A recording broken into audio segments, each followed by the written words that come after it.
But Paul D.E.H.N., who's dead now, I think he was terrific. Hello, everyone. What if I told you that one of Hollywood's most beloved stars kept a secret so explosive it won't be revealed until the year 2098? For decades, Roddy McDowall wasn't just acting on screen. He was quietly recording the raw, unfiltered truth of Hollywood's biggest icons. Hidden diaries, secret films, and photographs captured the rise and fall of legends like Elizabeth Taylor, Judy Garland, and Rock Hudson. What did he see? What was too dangerous to reveal? Stay tuned, because this story will change the way you see classic Hollywood forever.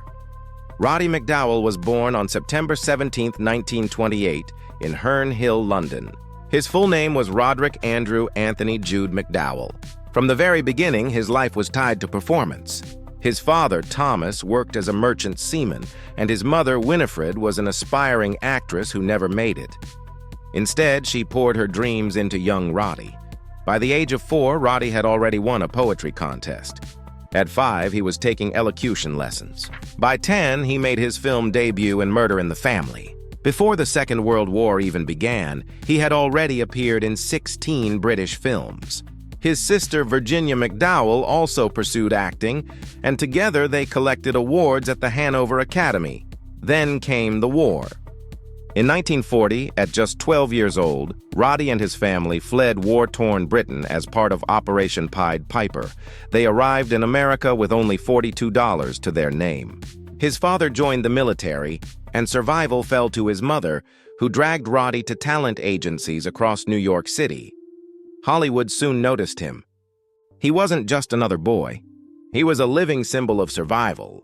With his flawless British accent and emotional depth, he stood out. Fox Studios put him on screen in Manhunt in 1941, where he played a boy helping someone escape the Nazis.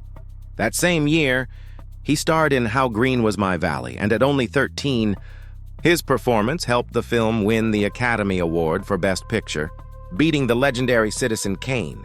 Overnight, Roddy was a star. Throughout the 1940s, McDowall was everywhere. He starred in My Friend Flicka, The Keys of the Kingdom, and Molly and Me. Critics praised his emotional range.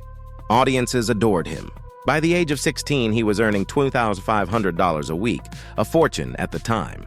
He supported his entire family, worked 6 days a week, and received mountains of fan mail. But the bright lights hid darker truths. Fame came at a price. He had no normal teenage life, no freedom to just be a boy. The pressure left him anxious and homesick. While fans saw a smiling young actor, behind the scenes he was crumbling under the weight of responsibility. Like many child stars, McDowall risked being typecast forever, but he refused to fade away. In 1957, he reinvented himself on stage with the Broadway play Compulsion, portraying a cold and calculating young man. The performance shocked audiences. This wasn't the sweet-faced boy from Flicka. This was a serious actor. In the 1960s, he pushed himself even further. He played darker roles in thrillers like Midnight Lace, performed in the original Broadway production of Camelot, and appeared in massive epics like Cleopatra, which nearly bankrupted 20th Century Fox. But it was in 1968 that he stepped into the role that would define him forever: Cornelius, the gentle chimpanzee archaeologist in Planet of the Apes. Every morning, Roddy endured 3.5 hours of makeup. Foam rubber prosthetics, painted teeth, layers of hair. It was a grueling transformation. Yet he never complained. His performance gave life and dignity to a character hidden under a mask. Audiences loved him. Cornelius wasn't just a costume. He was alive. McDowall's thoughtful acting turned what could have been a gimmick into one of cinema's most enduring roles. But Roddy was more than just an actor. He was also one of Hollywood's most trusted photographers. In 1966, he released his photography book, Double Exposure. Instead of journalists, celebrities described each other in its pages. James Baldwin wrote about Marlon Brando. Katharine Hepburn profiled Lauren Bacall. Yet he never sold those images. He understood the value of trust. Still, McDowall had another obsession. In the 1960s and 70s, studios were throwing away reels of old films. Roddy believed they had to be preserved. By 1974, he had built a secret collection of more than 1,000 tapes and 337 rare films. including prints of Citizen Kane, Lassie Come Home, and even his own Planet of the Apes. Then came the day that changed everything. On December 18, 1974, FBI agents stormed his home in the largest film piracy raid Hollywood had ever seen.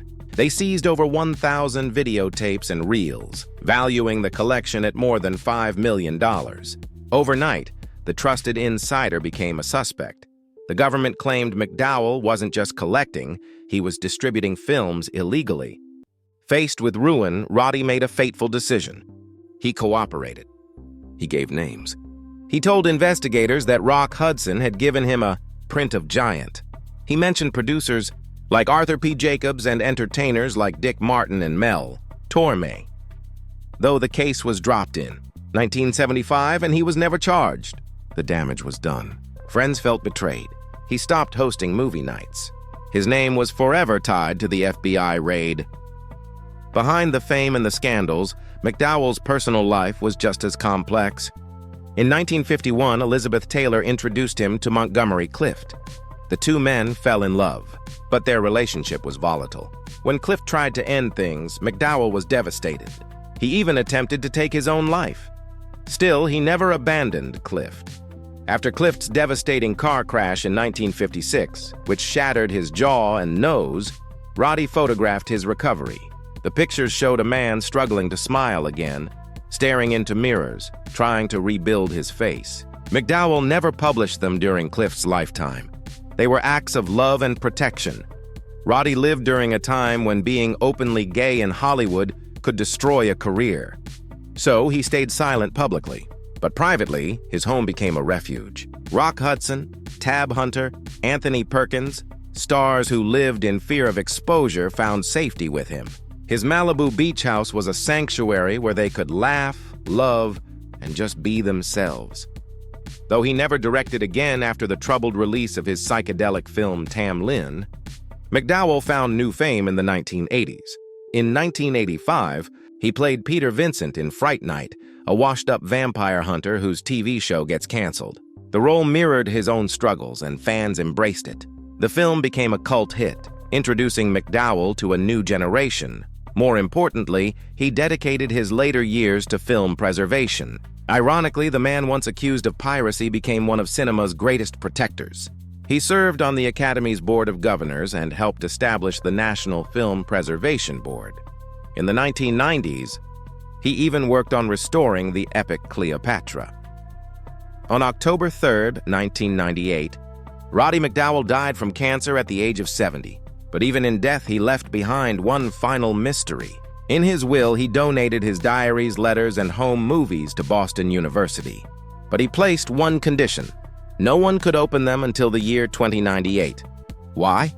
Because inside, it is said, are Hollywood's deepest secrets. Accounts of Elizabeth Taylor's abusive marriage to Eddie Fisher. Letters about Rock Hudson's AIDS diagnosis and how the industry covered it up. Recordings of Judy Garland's breakdowns. Intimate moments with Paul Newman, Natalie Wood, Anthony Perkins, and others. Some believe the diaries even contain his most personal confessions, including the night he tried to take his life after Montgomery Clift left him. A century-long seal ensures that no living person named in those diaries will be alive when the truth finally comes out.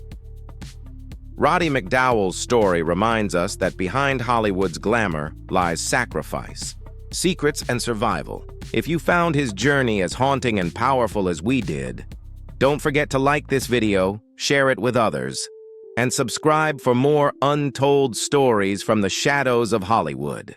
Thanks for watching.